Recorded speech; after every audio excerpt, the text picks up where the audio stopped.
Keling bir zumga tasavvur qiling. Miloddan avvalgi davrlarda Aleksandriya kutubxonasi yonganda insoniyat 1000 yillik tajribasidan, ilm-fanidan va eng buyuk kashfiyotlaridan ayrilgan edi. O'shanda bu voqea dunyo miqyosidagi fojia hisoblangan. Bugun esa bizda teskari muammo mavjud. O'ylab ko'rganmisiz?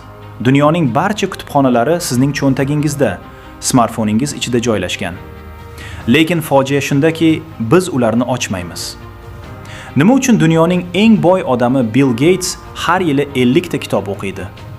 Nega Elon Musk raketa yasashni kitoblardan o'rgandim deydi? Ularning vaqti siznikidan ko'proqmi? Yo'q. Shunchaki ular kitobni ma'lumot emas, balki hayotiy algoritm yoki tizim yangilanishi deb bilishadi. Bugun biz siz bilan mutolaa haqidagi barcha stereotiplarni sindiramiz. Kitob o'qish bu zerikarli dars emas, bu muvaffaqiyatli insonlarning maxfiy kodi. Agar siz tayyor bo'lsangiz, miyamizni birgalikda upgrade qilamiz. Ko'pchilik quyidagi savolni beradi. Vaqtim yo'q. Kitob o'qishga qachon ulguraman? Dunyoning eng band insonlaridan biri Warren Buffett ish kunining 80% mutolaaga sarflaydi. U buni asimetrik investitsiya deb ataydi. Bu nima degani? Tasavvur qiling, siz bor yo'g'i 15-20 dollarga bir insonning 40 yillik hayotiy tajribasini, uning qon bilan qozongan xatolarini va yutuqlarini sotib olyapsiz. Bu dunyodagi eng katta foyda keltiradigan kelishuv aslida. Siz boshqalarning 20 yillik xatolar, xulosalari, og'riqlarini 200 sahifada o'qib, o'sha xatolarni qilmaslik imkoniga ega bo'lasiz. Siz bu bilan vaqtni o'g'irlaysiz. Bu yerda Linda effekti degan tushuncha bor. Agar bir kitob 50 yildan beri nashr etilayotgan va odamlar tomonidan o'qilayotgan bo'lsa, demak u yana kamida 50 yil yashaydi. Shuning uchun zamonaviy, tez o'tib ketadigan bestsellerlardan ko'ra vaqt sinovidan o'tgan klassikani o'qish foydaliroq.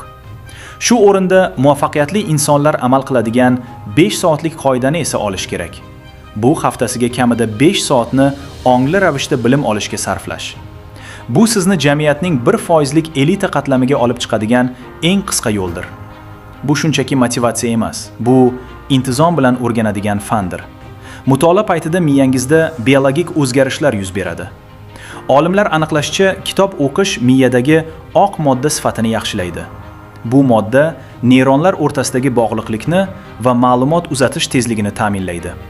Ya'ni ko'p o'qiydigan odam tezroq fikrlaydi va qaror qabul qiladi. Yana bir qiziqarli fakt. Mujassamlashgan kognitivlik. Siz badiiy asar o'qiyotganingizda miyangiz o'sha voqealarni xuddi real hayotda sodir bo'layotgandek qabul qiladi. Agar qahramon yugurayotgan bo'lsa, miyangizning harakatga javob beruvchi qismlari faollashadi. Bu virtual reallikdan ham kuchliroq simulyatsiyadir. Shuningdek, kitob Alsgeymer kasalligiga qarshi eng kuchli qalqon. Doimiy mutolaa qiladiganlarda kognitiv pasayish 32% ga sekinroq kechadi. Ammo ehtiyot bo'ling. Elektron kitoblarni ekrandan skimming qilish, ya'ni ko'z yugurtirib o'qish, miyani yuzaki fikrlashga o'rgatadi. Haqiqiy chuqur fokus faqat qog'oz kitob yoki diqqat bilan o'qilgan matn orqali keladi. Buyuk yozuvchi Umberto Econing 30 mingdan ortiq kitobi bor edi. Ko'pchilik undan "Shuncha kitobni o'qib chiqqanmisiz?" deb so'rardi. Eko esa o'qilmagan kitoblarni ko'proq qadrlagan. U buni anti-kutubxona deb atagan. Nega? Chunki o'qilmagan kitoblar bu sizning intellektual kamtarligingiz. Ular sizga hali qancha narsani bilmasligingizni eslatib turuvchi mayoqdir. Bu yerda eng katta xato yiliga 100 ta kitob o'qish poygasidir. Kitob o'qish bu sport emas, bu transformatsiya. Agar siz 100 ta kitobni shunchaki ko'zdan kechirib, hayotingizda hech narsani o'zgartirmasangiz, siz shunchaki vaqtingizni bekor sarfladingiz. Bruce Leening bir gapi bor. Men mingta harakatni bir marta qilgan odamdan emas, bitta harakatni 1000 marta mashq qilgan odamdan qo'rqaman. Mutolaada ham shunday. 5 ta kitobni o'qib, ulardagi har bir satrni hayotga tatbiq etish. 100 ta kitobni shunchaki o'qishdan 1000 marta afzal. Kitob bu show emas, bu o'zligingiz bilan uchrashuv. Falsafachi Ludwig Wittgenstein shunday degan edi. Mening tilimning chegaralari mening dunyoyimning chegaralaridir. Buni qanday tushunish kerak? Tasavvur qiling, sizning ichingizda bir og'riq bor. Agar sizning lug'at boyligingizda faqat yomon kayfiyat degan so'z bo'lsa, siz faqat o'sha darajada his qila olasiz. Lekin siz kitob o'qib melanxoliya, apatiya yoki frustratsiya kabi so'zlarning farqini tushunsangiz, siz muammoni aniq tashxislay olasiz.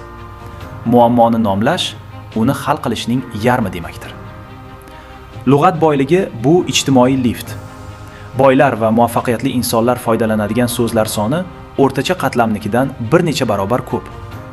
Mashhur aktyor Will Smith hattoki qiyinchilikda yashagan vaqtida ham lug'atlar o'qigan. U shunchaki chiroyli gapirishni emas, balki aniq fikrlashni xohlagan. Chunki siz faqat lug'atingizda bor so'zlar bilangina fikrlay olasiz. Lug'atingizni kengaytiring, dunyongiz kengayadi. Keling endi eng muhim qismga o'tamiz. Kitobni qanday qilib haqiqiy qurolga aylantirish mumkin? Birinchisi, sintopik o'qish. Agar sizni biror mavzu, masalan, moliya qiziqtirsa, faqat bitta kitob o'qimang. Shu mavzuda 5 ta turli muallifni o'qing. Shunda sizda obyektiv tasavvur shakllanadi. Ikkinchisi, marginaliya. Kitob chetiga qaydlar yozing. Muallif bilan bahslashing, savol bering. Kitobning cheti bu sizning intellektual jang maydoningiz. Toza kitob o'qilmagan kitobdir. Uchinchisi, Feynman texnikasi. Bir bo'limni o'qib bo'lgach, uni 6 yoshli bolaga tushuntirib bergandek tasavvur qiling. Agar tushuntira olmasangiz, demak o'zingiz ham tushunmagansiz. To'rtinchisi, Zettelkasten tizimi. Muhim fikrlarni alohida kartochkalarga yoki raqamli qaydlarga yozib boring. Bu sizning ikkinchi miyangizga aylanadi. Xulosa shuki, hozirgi tezkor, yuzaki va tiktoklashgan dunyoda kitob o'qish bu haqiqiy isyon. Bu diqqatingizni, sabringizni va mustaqil fikrlashingizni qaytarib olish deganidir. Kitob bu o'tmishdagi daho bilan yuzma-yuz o'tirib, choy ustida suhbatlashish imkoniyati. Alisher Navoiy, Abdulloh Qodiriy yoki Said Ahmad sizga o'z sirlarini aytishga tayyor. Sizchi? Siz eshitishga tayyormisiz?